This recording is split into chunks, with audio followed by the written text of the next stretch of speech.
someone got shot on our steps at one point. Pretty much like grew up in an area that my parents were very nervous about. How did the idea of Africa come into your mind? Wanting to understand myself and where I'm coming from. In the US, we don't really know anything. You mean your heritage? There's even like a thing in the census records that prevent us from going super far back. Like in the 1800s, a library got burned down. For years, they're treating us poorly. The Oscar Grant and George Floyd type things. Really enjoyed East Africa, not so much South Africa. It just felt kind of like the US. Really? Anytime I go to one Africa, I see a lot of buses with a lot of diasporans coming in, which is huge quantity of people coming in. You guys coming in, I'm sure that number is going to multiply. I helped out with my dad's business a whole lot. It went away. How? What do you mean? A lot of duress against the people they were contracting with and forcing them to do things that weren't in the contract. It makes me really sad seeing like tons of bottles and sachets like littering the beach or littering the waterways. Getting here just feels like home, like feeling the sun shining like 12 hours a day. Getting to experience tall grass. It's something that we see in movies or read in books, and being able to experience it, it's been great. Hello guys, and welcome back again to another amazing episode. And as you guys already know, this is a diaspora transition episode where we have dialogue with diasporans who decided to relocate onto the continent of Africa. And we are back from Nigeria, currently here in Ghana. And today we do have here someone very special. He decided to leave the US behind, embark on a journey to Africa, take over an amazing establishment here in Ghana, Cape Coast. So he goes by the name Greg Jackson. So without further ado, Greg, welcome on the show. Thank you for having me. Yeah. You are the founder of Webnation. I want to be able to dive into that story and how you funded that with your partners. But before we dive into that, briefly introduce yourself to the people watching you for the first time. Yeah, so my name is Greg Jackson. I'm a California attorney who started an organization super into cooperatives and what that means and how they can benefit our people. So I've been like deep into that for the last 8 to 10 years. Interesting. Yeah. So how did Ghana came about for you though? Man, I've always wanted to leave the United States. I find that a lot of people in the US or black folks dream about coming to Africa and experiencing what it's like here.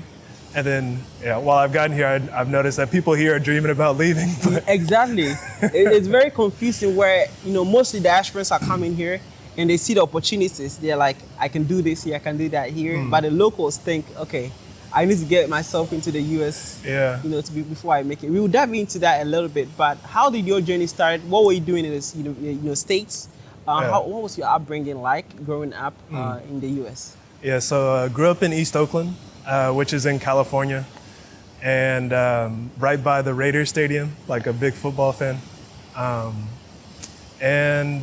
Pretty much like grew up in an area that my parents were very nervous about.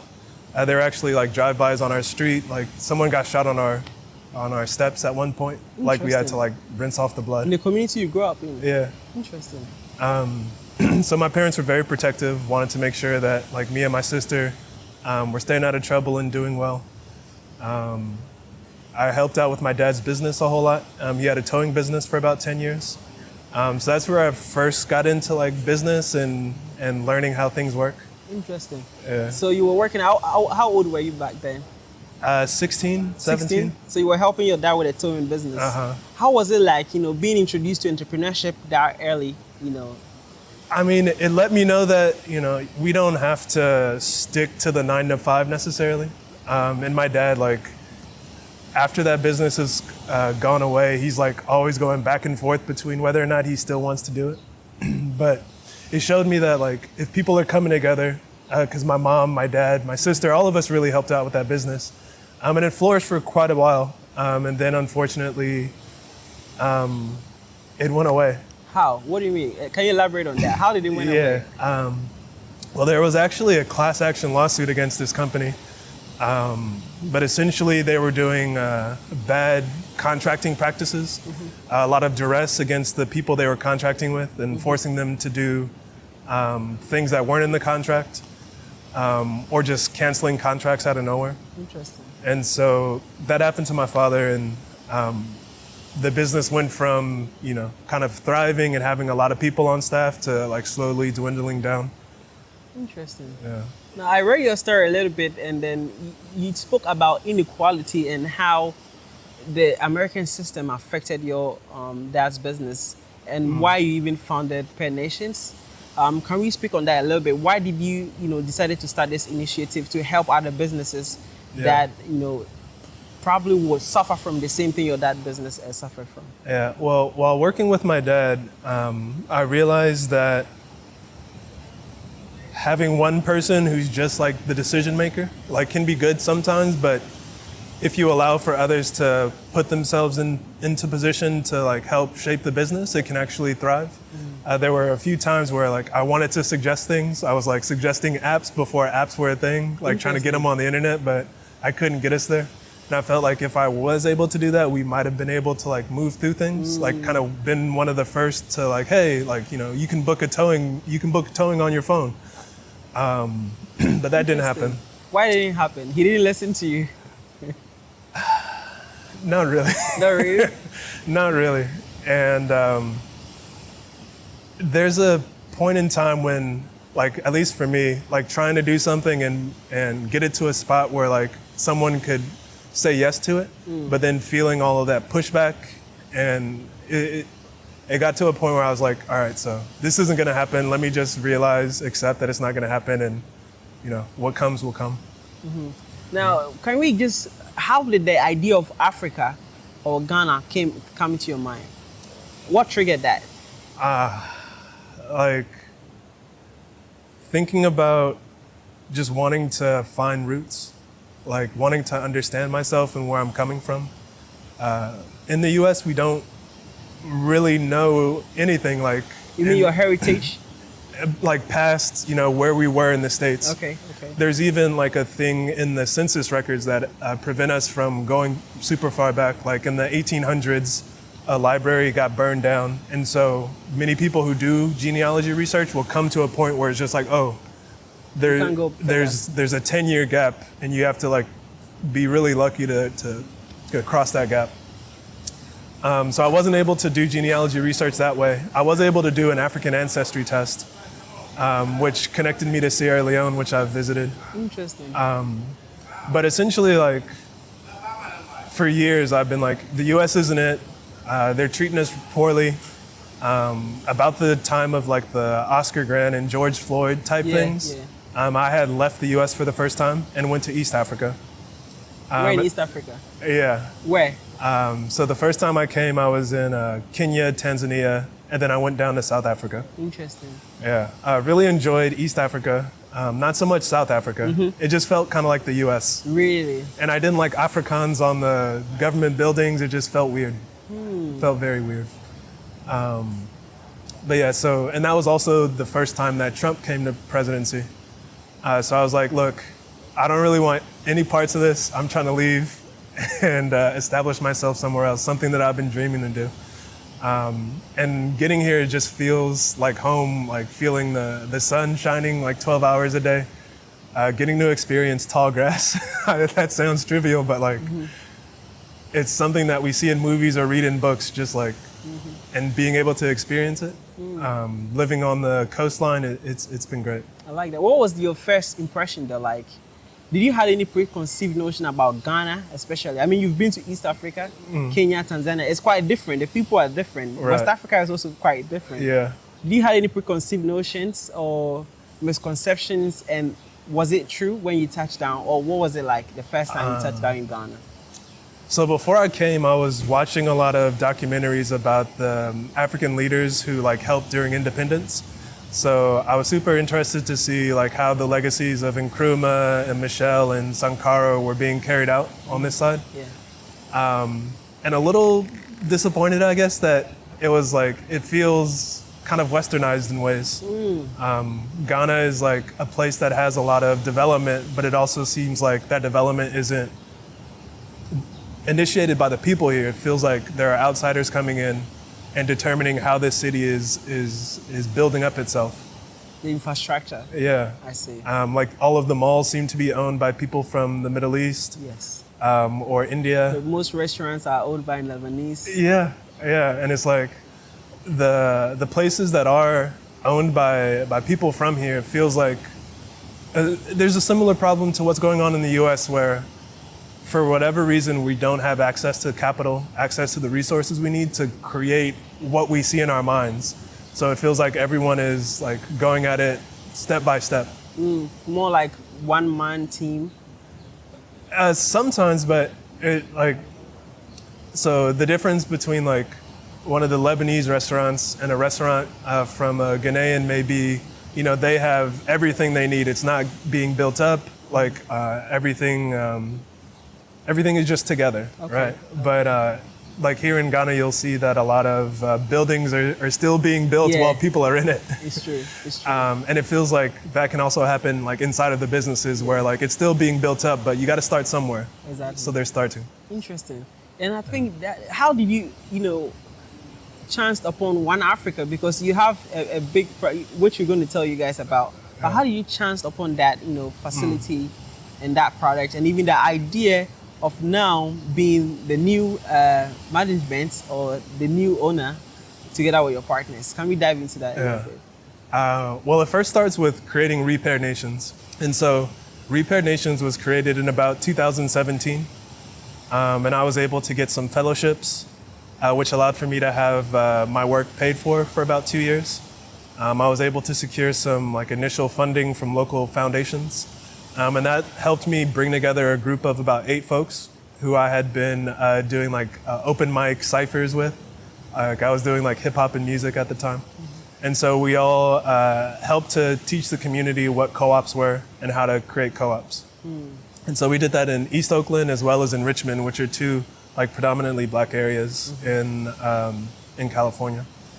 And so over time, we started to build momentum, and we were able to get enough money to jump on this idea to come for the year of return in 2019. Together with your team. Yeah. Okay. Yeah. So we ended up bringing about 30 people, mostly from California, but also from DC and Chicago and New York, Mississippi. And so 30 of us, or almost 40 really, came to Ghana for the first time and got to experience that for a week and like share that experience with each other. And honestly, like a lot of us wouldn't be able to go if we didn't have the funding to subsidize, because mostly about like 65% of the trip was subsidized for people. Interesting. By your corporation? Yeah. Okay. Yeah, because we operate as a fiscally sponsored project, so we're able to get some grant funding that way. And during that first trip, we stayed in Accra for some days, but we also went to Cape Coast, and we experienced the slave dungeons. We got to do the canopy walks in the forest. And we also visited One Africa shortly after our trip to the slave dungeons.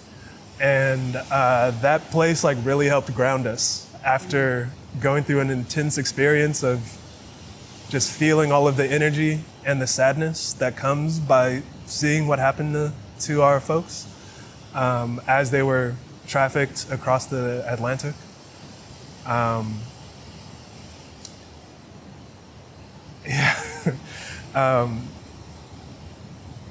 Yeah, I don't know if this story should be included in this, but like also part of what we needed to like ground and release was this feeling like the people here were treating us not how we expected to be treated. Really? How? Like it didn't feel like, hey, welcome. It was more like, hey, we're glad you're here. Now spend your money. And we were like almost harassed by people, even at the slave dungeons, like asking for us to buy things when we're like almost in tears, like going through a very intense experience. So we went to One Africa. They had like food we were accustomed to, as well as Ghanaian food. It's on the coastline. It's like very beautiful and serene. And that was our first time experiencing that place. And we got to, connect with many of the staff as well as the management and the ownership. And we decided, and we knew that when we came back to Ghana, we would go to One Africa again. Interesting. And so, as you know, like the pandemic happened shortly after 2019. So we weren't able to return until last year, 2023. And that year, we had a longer trip. The first time it was only a week. This time it was 2 weeks. Interesting. So in addition to Accra and Cape Coast, we also went to Tamale up north. Okay. We went to the Mole National Park. And we got to like experience a lot more of the country as opposed to kind of just here in Accra and Cape Coast. And during that trip, we learned that it might be up for sale, that the owners were ready to transition. So we started talking with them, seeing if they were open to us taking it over and doing like a cooperative conversion of it, so that we could find ways for the diaspora to benefit from it in the way of investing, as well as the people on the ground benefiting from the value they're helping to create by getting closer to living wages, as well as being able to receive portions of the profits back. From the business. Yeah. Interesting. Mm-hmm. Interesting. We will dive into that more detail, but can you talk to me more about some of the projects that your foundation has been able to uplift from the roots even in the States before embarking on this journey to help with One Africa and then take over? Yeah. So we've done quite a few things. Like over the course of the years, we've had about 30 project members, the folks who are helping to support and build up their business. A few examples would be Raw Soul Collective, which is very keen on supporting Black folks to like connect back with nature and to also eat healthy foods, drink healthy water. So during the pandemic, we were able to support them with like food giveaways, with alkaline water giveaways. They've won a few of our collective decision-making grant contests, where all of the members get to vote on which project to lift up and give a certain amount of money. So just 2 years ago, they received $10,000, and that supported them with doing their Hoods to the Woods initiatives, as well as continuing to like go and sell their products. There's a cooperative that we supported called Okanda. Okanda. Yeah, initially it's spelled in a weird way. Initially, I kind of pronounced it Wakanda. Wakanda, yeah. Yeah, but they switched it. And that was initially designed to take land off the speculative market in East Oakland, a place where most Black people have been since like the migrations that happened in the like 50s and 60s. Currently, the prices for housing have been going up and up and up. And it's almost the last place in Oakland that you can find like relatively affordable housing. So developers have been coming in, buying up those houses and increasing the price. Interesting. And so what we wanted to do... Gentrification. Exactly. And that kind of ties into also like the tech industry and how like they were importing a lot of people in and they needed to find places. And coincidentally, now they're saying it's too expensive and they're leaving. Interesting. Yeah. So they've left, and then we kind of have to hold this problem and figure out what to do with it. But Wakanda wanted to buy a mixed-use building so that people in our community could have affordable places to stay as well as places to sell their goods or make their goods. Like an office. Yeah. So like a 2-story multi-purpose building. And that was in my neighborhood. So it was like a project very close to me. Unfortunately, it didn't happen. But the group pivoted to buying some property about 3 hours outside of Oakland, and decided that since we couldn't do that, what we wanted to do was support Black folks to connect with nature again, to have places where they can feel safe to like camp if they want to, or just like go and retreat and like decompress from all of the pressures that you feel like in that area. We supported a group called Authentic African, which started right after our trip in 2019. And so during the pandemic, they started bringing masks, or they started producing masks for people when we had to cover. So we got to do it a little bit fashionably. And they did it with like kente cloth or other kinds of cloth that were shipped over from here. Yeah. Interesting. We've supported, what's their name? Holistic Underground, which was a nonprofit that was around before, to think about and shift into being a democratically controlled nonprofit. And so rather than thinking about like doing things from like a top-down approach, they now like operate more democratically. Another project is a grocery cooperative project that kind of stems out of some neighborhood planning work that we got to be a part of. So for the first time in 30 years, East Oakland was able to generate a neighborhood plan. And in that plan, people had stated that they wanted more grocery stores, they wanted more cooperatives, and they wanted ways to like reduce the prices of housing. So Okanda kind of stems from that, and also this grocery store, which is still in the process of securing a business, or excuse me, of securing a location. But they're building up their cachet with the community by providing fresh fruits and vegetables, doing grocery deliveries and giveaways. That's an amazing list of projects. Yeah, it's been Now, fun. now I understand why you guys think you could obviously bring some value to One Africa. What did you observe? I mean, you said you felt like home, you felt connected. But what were the things that you felt like could be improved that you guys just identified and had to, now you imprint the idea that you want to, be able to take over One Africa, add more to it, and even make it more than it was before? Yeah. Well, One Africa has been around for more than 30 years. Yeah. And the founders, Mama One Africa and her husband, did a fantastic job of like connecting with the local village. He was even made a chief of that village at one point. They brought electricity to that village. And they were one of the first to create a business on that coastline.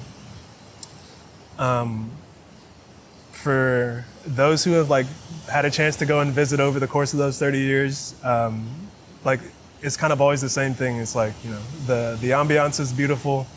It just feels like home.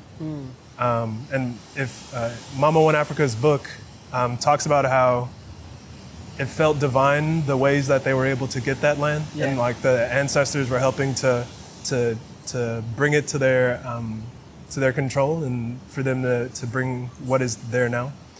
So I think that's felt there, like that ancestral connection. One of the things that we experienced the few times that we've brought groups there is that it took hours and hours to get the food. The food. Yeah, and that's not something that's, it happens across Ghana, especially when we're bringing large groups. It just takes a while to get the food. But if it takes about 4 hours to feed 40 people, that's quite a lot. Yeah. So that's something we're going to be working to make sure that, the food's coming out quicker.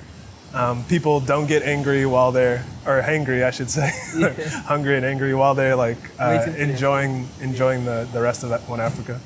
And so part of that is going to be like the management and the operations and how that's done. And so we plan to have a cohort that is trained initially. And so this cohort will have deep training on like operating a hotel, operating a restaurant, as well as training on how to work cooperatively. So that when we reopen, there'll be more of a foundation for like the standards that are expected when people are coming in, as well as foundations for how they can start to make decisions democratically. So over the course of a few years, we'll be able to transition like management and ownership from repaired nations into the workers themselves. Yeah. Interesting. And one more thing, it's like Mama One Africa has always felt like this location has helped for people to understand like how some Ghanaians are living in terms of like not having hot water, not having air conditioning, being fairly simple. And we want to keep that simplicity, but we do want to increase things a little bit. So we'll likely bring like hot water heaters just so people are a little bit more comfortable. Air conditioning units for some of the rooms. Wanting to install solar to help make things more sustainable. And also, the lights tend to go on and off throughout the week. Just because of the way the power is delivered. So that'll help keep everything, stable, not having to run a generator with gas and bringing up more like air pollution. And down the road, there'll be a chance for us to have like a small recycling plant so that the plastics that are generated, and there's lots of plastics here in Ghana, so that those that are generated are reused into something benefiting rather than being littered across. Everywhere, Yeah, it makes me really sad seeing like tons of bottles and sachets like littering the beach or littering the waterways. So that's something we want to make sure we're not contributing to. What I saw, I think I saw that you have different activities coming up that you collaborated with Bibini Travel or something. Abibi Kwantuo. Bibi Kwantu, yes. Can you speak to me about that and Yeah. what that is going to do? What difference is that going to do? Because anytime I go to One Africa, I see a lot of buses with a lot of diasporans coming in, which anytime I go there, there's always a bus, right? Which is huge quantity of people coming in. But obviously you guys coming in, I'm sure that number is going to multiply. Can you speak to me more about that? So we initially met the founders of Abibi Kwantuo in 2019 during our first trip. They were one of the folks that got outreach to and came to our conference, learned with us, and we conversated and continued to build on that relationship. So for the next year, when we came back, they were the ones that we worked with.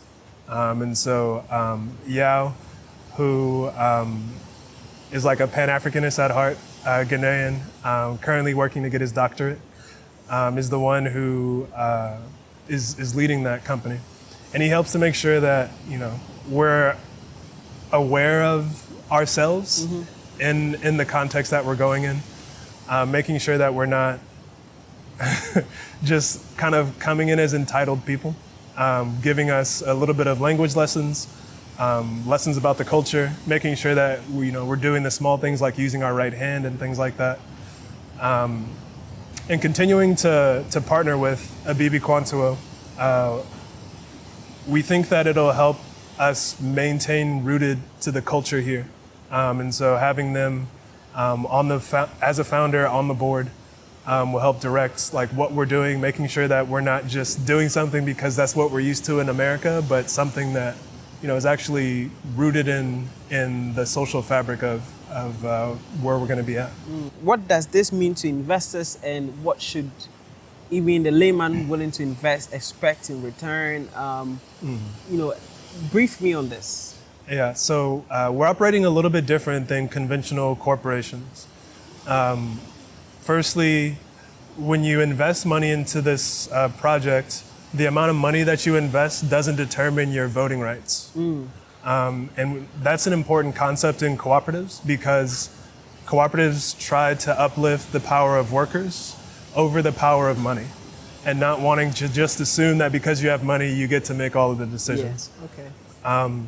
So when someone invests $100 or more, they will receive the ability to vote at member meetings on certain things to protect their investment interests. They'll be able to vote for board of directors, which will also help to direct the company and protect their interests, as well as make sure that the thing grows. And they'll receive dividends, yearly dividends. So about 5% dividends per year. So when you scale it up to like $1,000, that means that over the course of 10 years, you'll get your money back plus $500.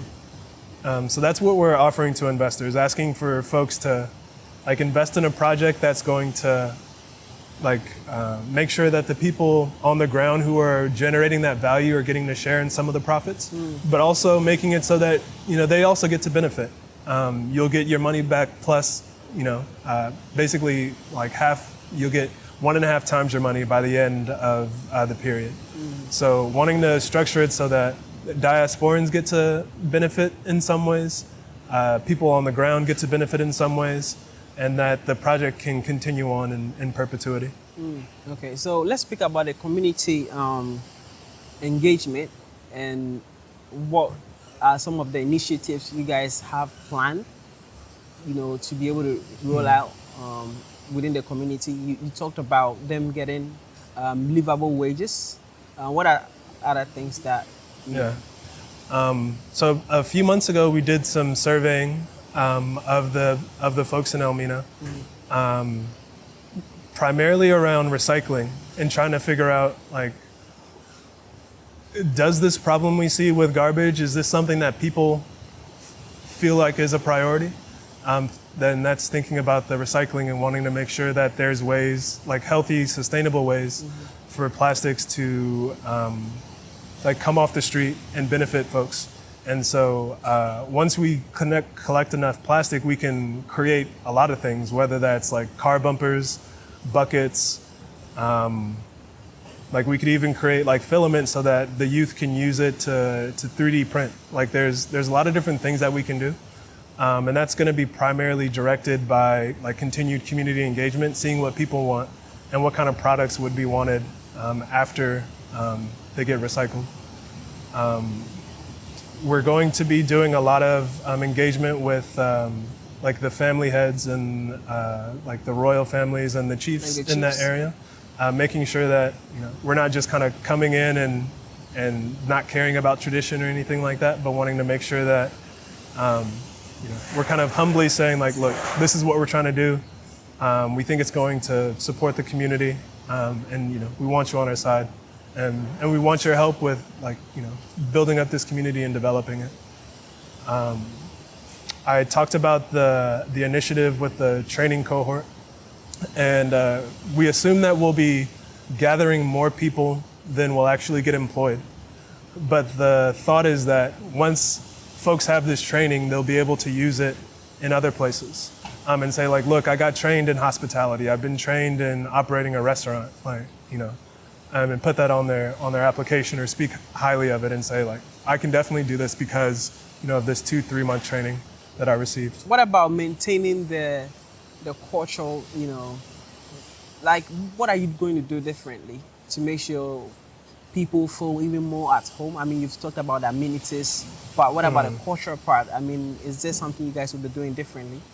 Yeah, so the folks at One Africa have done a lot of things right. There's just a few minor tweaks that need to happen so that the service and how people are experiencing it is way better at the end. One of the things that isn't happening right now is a lot of like programmed events.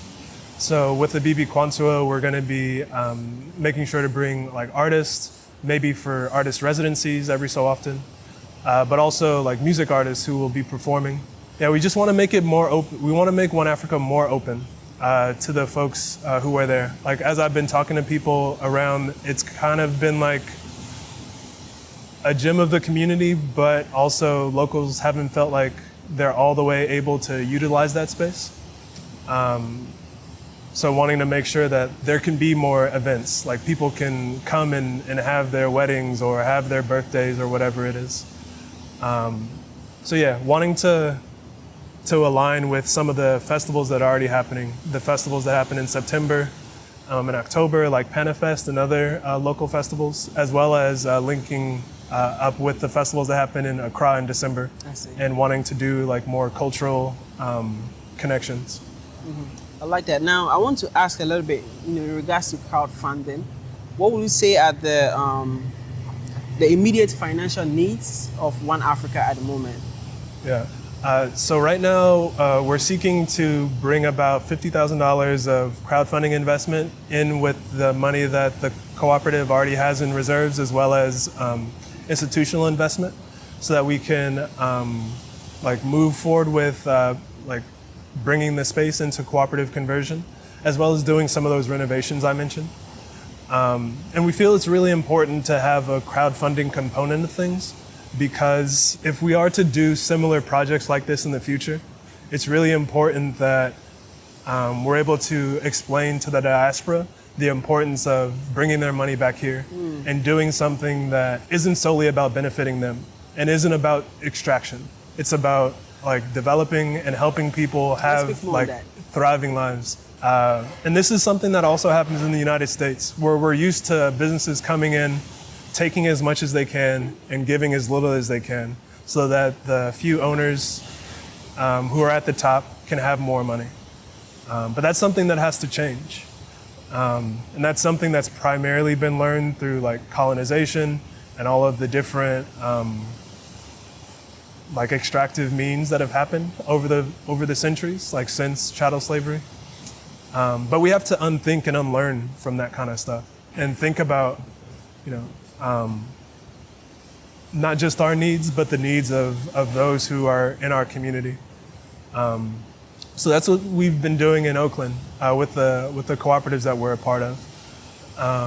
And we're wanting to figure out how to do this here and do this as a pilot case so that in other places, whether it's Sierra Leone or other places in Ghana, other places in West Africa, similar things can happen where diasporans are coming together, putting in their money towards a good thing, not doing it solely because of like donations, but more so mutual aid.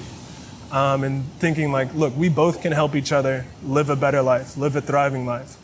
So that's what we're working towards, and that's why it's important for us to have this crowdfunding and do this campaign. Can you speak to me about some of the strategies you're going to deploy to ensure that you can get the necessary funds and how people also can help and whatnot? Yeah. So we brought on a campaign director who's contracting with us to support us. A couple months ago, we tried to do it ourselves, realized like, oh, we still have more to learn. So let's bring in someone else who can support us in getting this forward. So, we're revamping the website, revamping the marketing material, the ways that we're talking about the project. To be honest, like, I can be a little reserved with the ways that I'm like communicating about myself or about the projects I'm a part of. So having someone else come in and be like, look, like, this project is awesome because of X, Y, and Z. This is what we need to say.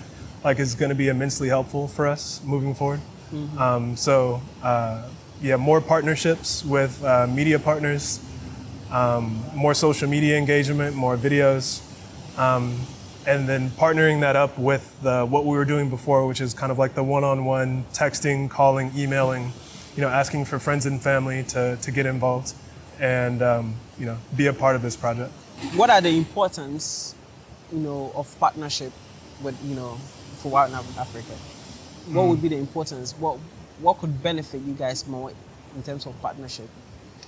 Just getting the word out is what's most important. Like, we understand that we're kind of a niche thing where a lot of people don't really know what cooperatives are. And so we've done a lot of work in Oakland using this book called Collective Courage by Jessica Gordon Nimhart. We call it the Bible of cooperatives, of Black cooperatives. And it teaches about how from like the early 1700s to the present, like Black folks have used cooperatives to fulfill our needs and help us move through things. It's oftentimes been the backbone of like social uprisings or social things that have happened. For instance, like Fannie Lou Hamer, who's like a very well-known like social activist, did a lot of mutual aid work. She had a pig farm in Mississippi where she made sure that the people who were voting had enough food so that their bosses couldn't influence their voting by taking away their jobs or anything like that. And so it's always been a little important to have that economic backbone so that people can vote on their values rather than voting with their stomachs. And so that brings me back to partnerships where because we're such a niche thing and people don't know like many of the ways that cooperatives and mutual aid have helped like push forward our initiatives, it's important for us to partner with folks who have audiences and to get the word out so that people can learn what cooperatives are, see the benefits that can happen once we like come together and do some awesome work. And we move forward from there. I want us to dive into the impacts this is going to have within the African diaspora community. What are the impacts, this new management, initiative is going to have on the diaspora community in general? Well, one of the first and most important things is we want to have something to point to for people to show that cooperatives in an international context works and it can benefit you greatly, as well as benefiting the people where it's from. So when people are coming to visit, like even though the place is temporarily closed right now, there's still tons of calls and emails asking like, when will it be open? When can we come back? Because people have had such good experiences there over the course of 30 years. So when people are able to return back and able to see like, oh, like, wait, you did all of this and it was done through a democratic way?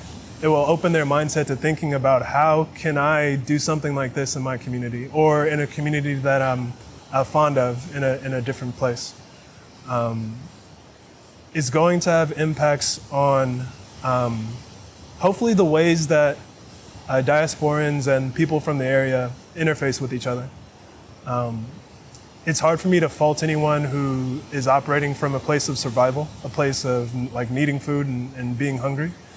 But if we're able to, from this project, initiate, or I should say, move some of the funds into supporting kids with their school fees, or into creating a democratic grant-making pool like we've done in the United States, where the community can decide what is needed to advance itself, is going to help a lot.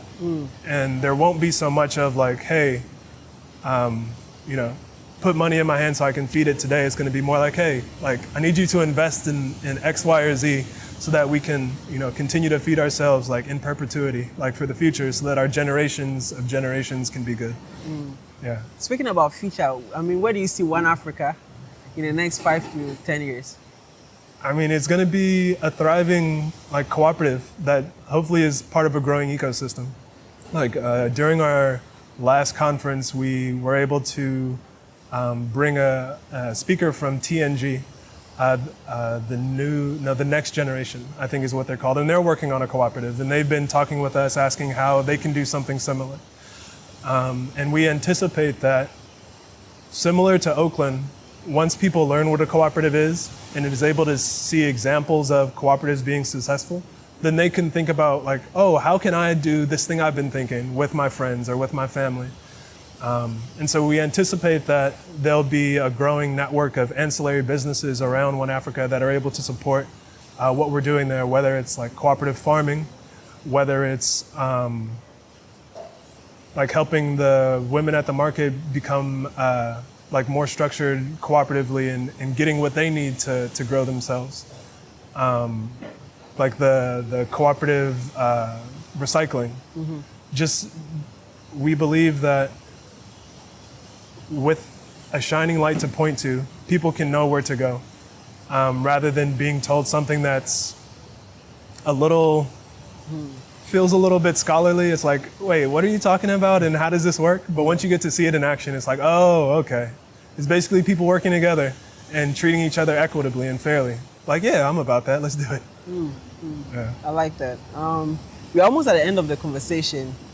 What do you think people in the diaspora should know about even the impact that the diaspora have by them, even their presence here, even them bringing their knowledge and experience here, or even their money here? Yeah, well, I think the Ghanaian government has put out some information that like during the year of return, there was like $1 billion or more spent here in Ghana. And that impact is huge. And if we are intentional about where we're putting that money, and we're not necessarily putting it in all of the big international hotels or restaurants that are basically taking that money elsewhere, but we're investing it and putting it into places that are wanting to see the local community grow, like that can be a huge boon for the people here. So it's really about being intentional with the ways that we're acting, with the making sure that our choices are going to reverberate in ways that the next generations will benefit from, as opposed to trying to do the most convenient thing, the thing that we're most accustomed to, and then that resulting in more of the same, more extraction. Like the West. Yeah, so I think that's one thing that we have to really be intentional about. But also, for the folks that are wanting to leave,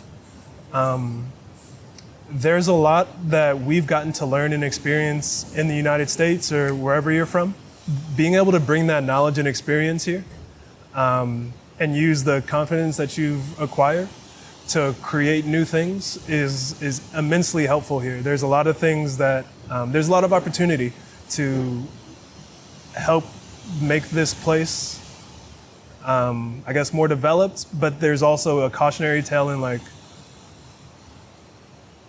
we need to think about and analyze what we've learned and who we're being, and making sure that we're not perpetuating extractive systems of the West that we were trying to run away from in the first place. Like, we don't want to, or at least I think most of us don't want to necessarily be that boss figure who's dominating and extracting.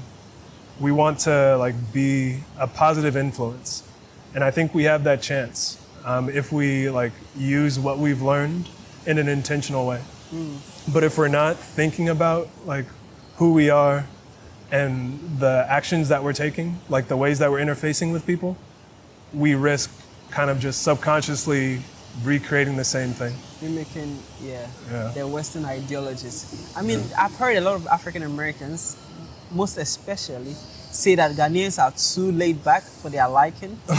And I mean, their way of business, the pace they go is different to what they are used to in the state. And most of the time try to bring the same concept here, like the same way they were doing in the state, because it works and it, you know, you get returns that way. And then they keep going faster on the rat wheel, right? And then it's almost like America 2.0. I mean, you've highlighted what we can be able to do. You know, we should gear towards a different trajectory. But what do you think we should be able to do now to still ensure that we are growing as businesses, African businesses here, but just doing that in our own way without having to copy and paste the Western concept, which we all know how that ends: anxiety in the office, depression. Because it's like you just go. Really, you don't have time for yourself. You know, how do you balance this while still, you know, guaranteeing growth and progress? I'm still learning myself, to be honest, because there are times when it feels like we have to go because like maybe there's a deadline that has to be met or something like that. But there's also the opportunities to always assess where we're at and be like, hey, okay, like I had to run fast for a week, but like this doesn't have to be the normal pace. And I think there's also an opportunity for people from Ghana to assess like, how are you doing? Like, is it how successful or efficient is it? Because there's a difference between like not like moving super fast like a chicken with their head cut off.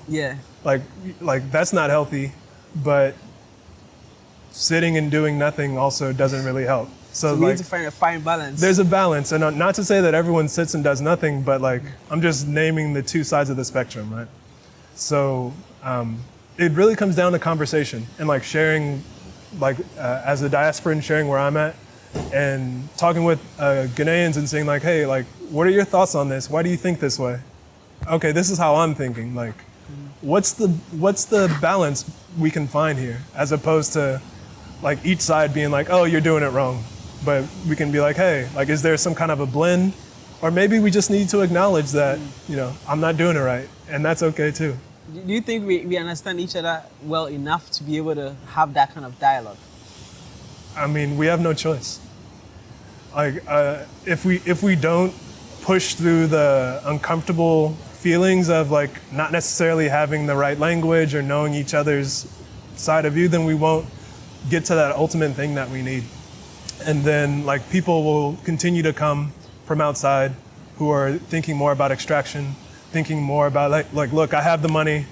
I'm only going to pay you 600, 1,000 CDs a month, and you know that's that. Like, go away.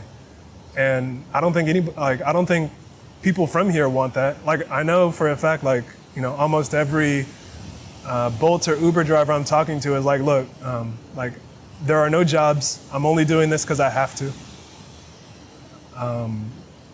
Like, or they're thinking about, how do I get out of here? Like, how do I get into the visa lottery? Like, can I get lucky? So if we don't like push through the weirdness and have those conversations, we won't be able to fully realize the potential that we can have, you know, working together. Now let's speak a little, I mean, we're at the end of the conversation. Before we go to your final message, let's speak on cultural exchange a bit. What are the roles One Africa is playing in facilitating some of the cultural experiences between Ghana and the rest of the world in general? I mean, it's been a well-known stopping place in the Cape Coast region for over 30 years now. They've done a lot in terms of helping to get people to like meet the local village, do naming ceremonies, experience the culture in that way. And that's something that we're hoping to continue forward as One Africa converts to a cooperative. But in addition to that, there's like larger opportunities to introduce those who are visiting to like just the way people are living and having those conversations we were just talking about. Because if we're not having those conversations, we've missed a big opportunity. And so whenever I've gotten to go to One Africa, there's almost always been like folks who are from the area who are just like having a small bite to eat or having some food. And so getting to talk to those folks and like understand more about where they're coming from has been immensely helpful. And I think that's the main role that One Africa has played. And so as we move forward, if we're able to keep that, but also maybe expand a little bit in terms of like having events or having talks or having seminars or other things like that, where there's both the structured and the unstructured way of learning about the culture in the community, like that's kind of where we're headed to. I mean, what should people expect after everything the renovation has been done? What should visitors expect? Because heading towards December, there's going to be a lot of people, mostly diaspora, flooding into Ghana. What are some of the things they should expect, even packages they should expect, and price range or whatever that may be? Yeah. Well, you can expect like a rejuvenating, relaxing experience. Like that's something that we're definitely going to keep. The rooms will be a little bit updated. They'll still have a Pan-African feel.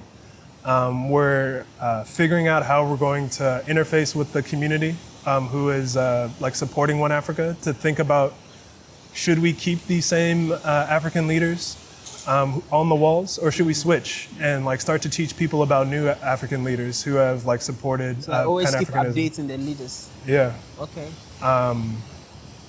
So the restaurant will like have some renovations and updates in terms of amenities. We're also going to be building out like more of a plant-based menu, so that as people are coming, they can like not just detox. Vegan food. Vegetarian, vegan food. Okay. Yeah. At least in California and like, the Rastas especially like tend to be plant-based. And so being able to share with the folks like, hey, like these are the benefits of having more like plants in your diet. Inviting folks to like have some of that. I know Ghanaians are mostly like, meat and no salad. But there's also an opportunity to share like, hey, like, if you have a little bit more vegetables, like this is what it can do for you and your gut health and your overall health moving forward. If you have a final message to the people watching, what would that message be? Yenko. Like Yenko. let's do it. Let's go. Hey, I mean, like the time is now. Our campaign will be launching soon, or will have already launched, and we feel like this opportunity is only the first of many. Like tourism in most of like Africa and like the Southern Hemisphere is how a lot of people get their money. And it's not just like hotels and restaurants that are part of tourism, but also the cultural aspects, like people displaying their culture and being compensated for it. And so with piloting this project and bringing it to successful fruition, we'll be able to, like not copy and paste necessarily, but like do similar things in Ghana as well as the rest of Africa. And that's really what we want, is like global liberation through Pan-African liberation, and feeling like it's up to people of the diaspora to support, as well as people from Africa to support in this. Like, we've suffered enough trying to do things alone. Like, let's come together and see what happens. How do people willing to support find the right website, the right person to talk to or whatnot? So you can go to our Instagram page, repaired.nations. Our website is repairednations.coop, repairednations.coop. And there'll be tons of information there. We'll be sharing many of the experience packages that you can get if you'd like to do more of a donation. We'll be sharing how you can invest if you'd prefer dividends over experiences. And really, we've created a lot of different ways that people can get involved. It's just a matter of like where you're at, what you would like to do, and I'm sure we'll have something for you. I like that. Thank you so much for talking to me. Yeah, thank you so much too. If you have one question that you wish I should have asked, but I forgot, what would that question be? What is a cooperative? What is cooperative? Okay. Can you go ahead and answer that? Yeah. I mean, a cooperative is a organization that's all about bringing together a group of people and making sure that their economic, social, and cultural needs are handled within that organization. They're democratically controlled and democratically benefiting. So democracy like runs through the business, and we believe that because it's democratic at its core, it makes sure that like that extractive thing that tends to happen when one or a few people are at the top like doesn't happen. And so it's like there's more people in the decision making or having access to being like, hey, no, you shouldn't do this, you should do this other thing. And it's also about sharing the value that's been created. So it's not just about like people coming in, like taking money and that's it, but it's about like, okay, who helped create this? Like, let's make sure that in addition to receiving wages, they've also benefited from that value that they've created rather than being divorced from it as we're used to in like many of our businesses. I like that. Thank you. Yeah. So this has been an amazing conversation with the co-founder of Webnation. I'm going to leave every details in the description, also on the screen if you want to reach out, if you want to, sponsor or support, invest. Every detail will be in the description as well as on the screen. Reach out to them. And if it's your first time here, please don't forget to like the video, share to friends and family, comment down below. Let's get engagement going. What do you think about this new initiative? And what do you think? Is it going to help in general? And yeah, so without further ado, let's just say bye-bye to the people watching. All right, peace. Peace.